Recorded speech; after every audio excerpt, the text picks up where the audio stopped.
Hello and welcome to another episode of Legal Curiosity. Hope you guys are safe and healthy. Today I'll be talking about Consumer Protection Act 2019, which came into force recently on 20th July 2020. Okay, so what will you learn from this video?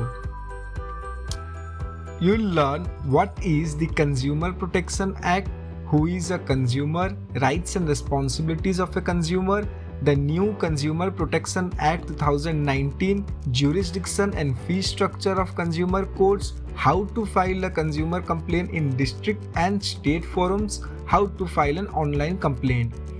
So let's start. What is the Consumer Protection Act? It safeguards consumer interests and encourages consumers to speak against insufficiency and flaws in goods and services. If traders and manufacturers practice any foul trade, this act protects their rights as a consumer.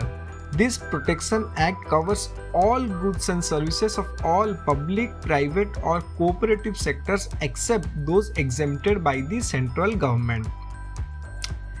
Next is, who is a consumer? The Consumer Protection Act defines a consumer as a person who buys goods or services for consideration, but not for resale. Consideration means money. Let's not get into technicalities here. Also, a consumer is who uses the goods and services with the permission of the person who purchases the goods or services. The Act covers all goods and services including banking, e-commerce, telecom, insurance, electricity, transportation in the private and public sector. In short consumer वो है जो कोई product या service को खुद use करने के लिए खरीदता है, ना कि दूसरे को बेचने के लिए। यहाँ पे एक क्रिटिकल चीज की मैं बात करूंगा, ध्यान से सुनिए। कंज्यूमर और कस्टमर सेम नहीं होता। कस्टमर वो होता है जो प्रोडक्ट या सर्विस को खरीदता है।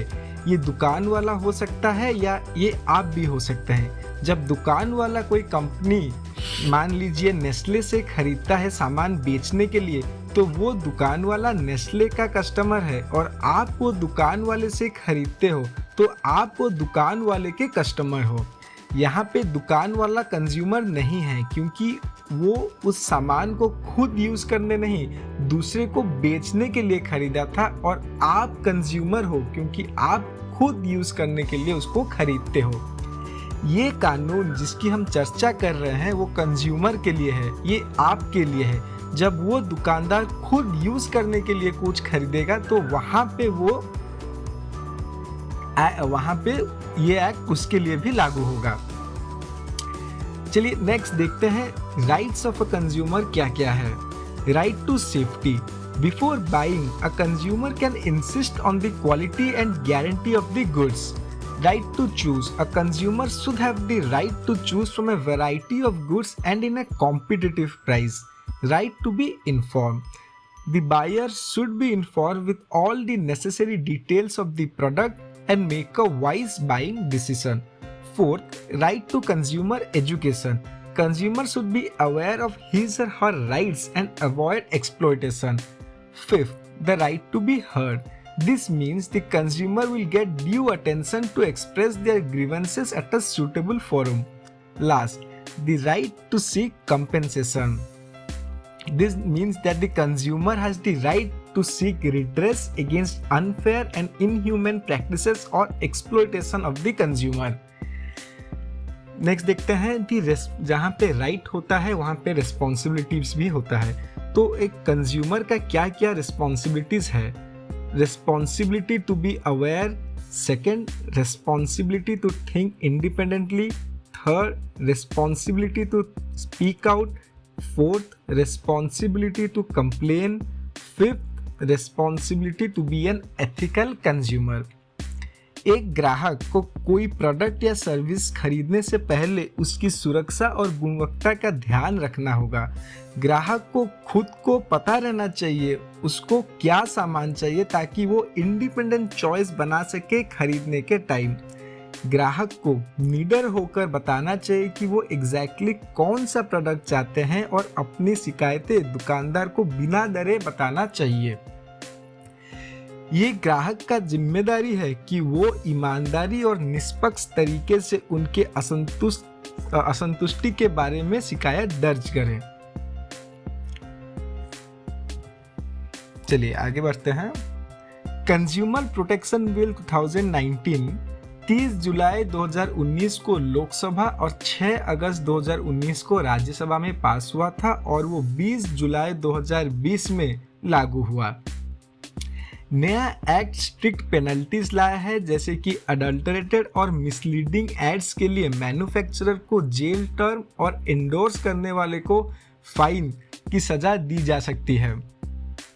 हर ई कॉमर्स संस्था कंज्यूमर प्रोटेक्शन एक्ट के दायरे में आता है, जिसके तहत ई कॉमर्स कंपनियों को सारे इंफॉर्मेशन कंज्यूमर्स को देना पड़ेगा, जैसे कि return, refund, exchange, warranty and guarantee, delivery and shipment, payment method, security of payment method और कंट्री ऑफ ओरिजिन जैसे महत्वपूर्ण जानकारी, जिससे ग्राहक सूचित निर्णय ले सकता है खरीदने से पहले। वो जानकारी ई कॉमर्स वेबसाइट्स को देना पड़ेगा। ई कॉमर्स वेबसाइट्स को कोई भी कंज्यूमर कंप्लेन को 48 घंटे के अंदर उसको एक्नॉलेज करना पड़ेगा और 1 महीने के अंदर अंदर उसको सॉल्व करना पड़ेगा।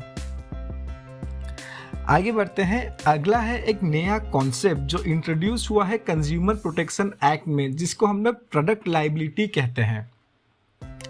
पहले एक कॉन्सेप्ट होता था जिसको हम केविएट एम्प्टर बोलते थे, जिसका मतलब होता था कि जो ग्राहक सामान खरीद रहा है उसको अवगत रहना पड़ता था कि सामान जो उसने खरीदा वो ठीक ठाक है कि नहीं। यहाँ पे प्रोड्यूसर या फिर मैन्युफैक्चरर का लायबिलिटी ऑलमोस्ट खत्म हो जाता था। पर अभी के नए एक्ट में जो प्रोडक्ट लायबिलिटी का कॉन्सेप्ट आया है, उसमें मैन्युफैक्चरर या फिर सर्विस प्रोवाइडर को नुकसान की भरपाई देना पड़ेगा अगर उसके गुड्स या सर्विसेज से कंज्यूमर को कोई चोट या नुकसान पहुंचता है। शॉर्ट में बोला जाए तो जो बर्डन पहले कंज्यूमर्स पे था कि सामान जो वो खरीद रहे हैं वो ठीक है कि नहीं, अभी प्रोड्यूसर पे या फिर मैन्युफैक्चरर पे आ गया है कि वो जो प्रोडक्ट या सर्विस बेच रहे हैं वो कंज्यूमर के लिए ठीक है कि नहीं यूज करने के लिए। देखते हैं की features of the consumer protection act क्या क्या है। ये एक्ट एक dedicated central consumer protection authority स्थापित करता है। ये अधिकारी अनुचित व्यापार व्यवहार, भ्रामक विज्ञापन और उपभोक्ता अधिकारों का उल्लंघन की निगरानी करेगा। ऐसे करने वाले उल्लंघनकर्ताओं पे जुर्माना या फिर जेल की सजा दे सकता है। फिर दूसरा आता है राइट्स ऑफ कंज्यूमर्स। ये एक्ट 4 राइट के बारे में बात करता है खास करके। चलिए देखते हैं क्या क्या है। To have information about the quantity, quality, purity, price and standard of goods और services. Second, to be protected from hazardous goods and services. Third, to be protected from unfair or restrictive trade practices. And fourth is to have a variety of goods or services at a competitive price. Next है prohibition and penalty for a misleading advertisement. हमने इसके बारे में ऊपर बात की थी कि ये एक्ट मैन्युफैक्चरर को जेल तक की सजा दे सकता है और एंडोर्स करने वाले पे जुर्माना थोपा जा सकता है। चौथा है कंज्यूमर डिस्प्यूट्स रिड्रेसल कमीशन। ये act consumer dispute redressal commission national, state और डिस्ट्रिक्ट लेवल पे गठन करेगा। ये कमीशन कुछ इस तरह के केसेस की सुनवाई कर सकता है। ओवरचार्जिंग या फिर डिसेप्टिव चार्जिंग, अनफेयर या फिर restrictive trade practices, sale of hazardous goods and services which may be hazardous to life, sale of defective goods और सर्विसेज। चलिए देखते हैं jurisdiction under the Consumer Protection Act. The Act has defined the criteria of Consumer Disputes Redressal Commissions. The National CDRC will hear complaints worth more than rupees 10 crore. The State CDRC will hear complaints when the value is more than rupees 1 crore but less than 10 crores. While the district CDRC will entertain complaints when the value of goods or services is up to rupees 1 crore. So these were the key features of the new Consumer Protection Act 2019. Next is the fee for a consumer complaint under consumer protection laws. As per the new rules, the fee structure for filing a consumer complaint has been revised as per the following. For cases of value up to rupees 5 lakh, there is no fees. For cases of the value from rupees 5 lakh to 10 lakh, the fees that will be charged by the court is rupees 200. The cases of value exceeding rupees 10 lakh, the court will charge a fee of rupees 400.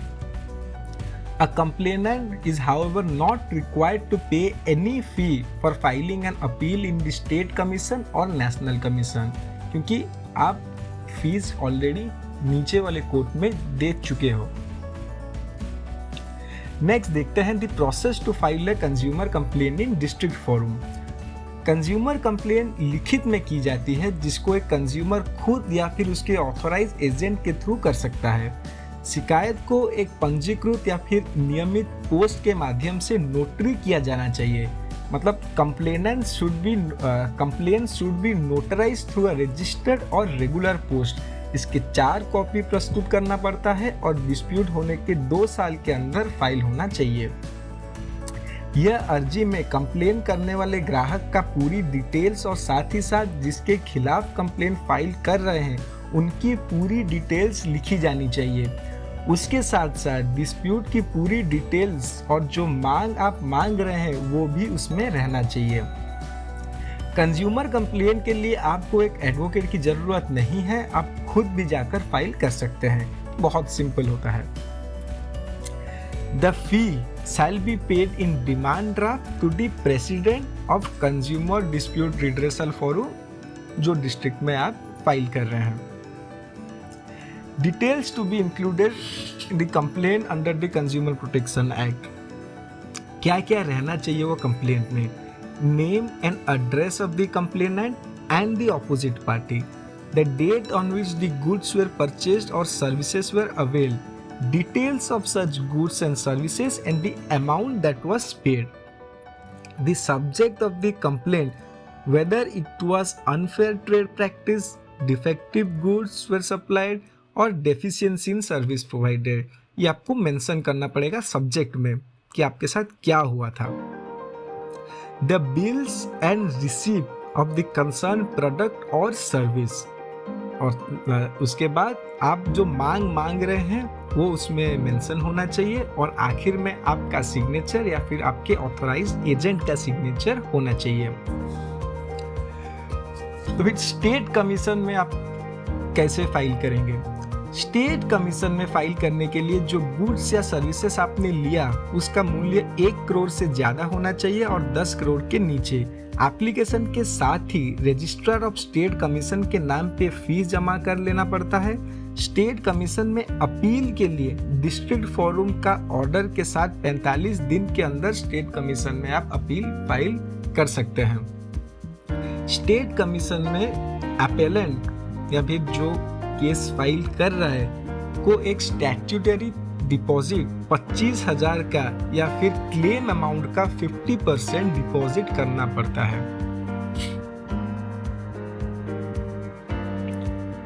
तो चलिए देखते हैं हम उमंग app को कैसे use करेंगे। पहले app store में जाएंगे, प्ले स्टोर में, और वहाँ पे उमंग सर्च करेंगे। मेरा यहाँ पे ऑलरेडी इंस्टॉल्ड है तो आप इसको इंस्टॉल कर सकते हैं। एक छोटा सा फाइल है और फिर उसको आप ओपन करेंगे। ये देखिए गवर्नमेंट ऑफ इंडिया इसका डेवलपर है।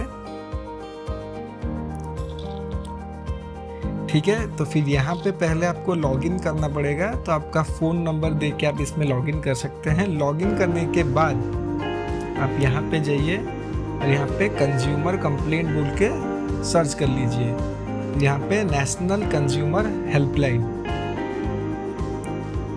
वहाँ पे जाइए, फिर रजिस्टर ग्रीवेंस, इसमें जाएंगे तो फिर यहाँ पे आपको पहले तो ये सब आएगा। यहाँ पे आरटीआई मैटर्स, कोर्ट के matters, grievance against foreign government, religious matters और सजेशंस में आपका कंज्यूमर हेल्पलाइन काम में नहीं आता। इसीलिए यहाँ पे वो आप पहले से इसको एग्री कर रहे हैं कि आप जो ग्रीवेंस लिख रहे हैं वो ये सब कैटेगरी में नहीं आता, तो इसको आप एग्री कर लेना है। देखिए आपका ये क्या है, ग्रीवेंस है। तो स्टेट उड़ीसा मेरा है, इंडस्ट्री इलेक्ट्रॉनिक्स प्रोडक्ट्स है, इसमें और भी बहुत सारे हैं, advertisement agency, agriculture, airlines, automobiles, banking, broadband and internet, बहुत सारे हैं। तो मैं एक एग्जांपल के तौर पे लिया हूँ इलेक्ट्रॉनिक्स एंड प्रोडक्ट्स। तो फिर उसके अंदर भी बहुत सारे सब कैटेगरी हैं, camera, audio device, computer, electronics, bulb, LED, CCTVs. तो यहाँ पे मैं एक मोबाइल हैंडसेट का लिया हूँ। तो फिर यहाँ पे आपको मॉडल नंबर मान लीजिए सैमसंग J7, ठीक है। फिर डेट ऑफ परचेज आपका जो भी था, मान लीजिए कि मेरा जून 25 था, ठीक है। वारंटी के अंदर है कि नहीं, यस है। अमाउंट आप जितना पे किए होंगे मान लीजिए 14,999 है।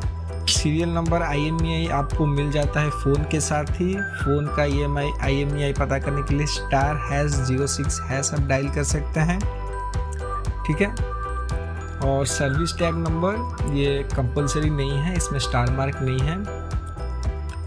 Job seat, work order number, job seat आपको मिला होगा जब आप वारंटी क्लेम करने के लिए आप कंपनी के पास गए होंगे सर्विस सेंटर में, तो वहाँ पे आपको एक जॉब सीट दिए होंगे।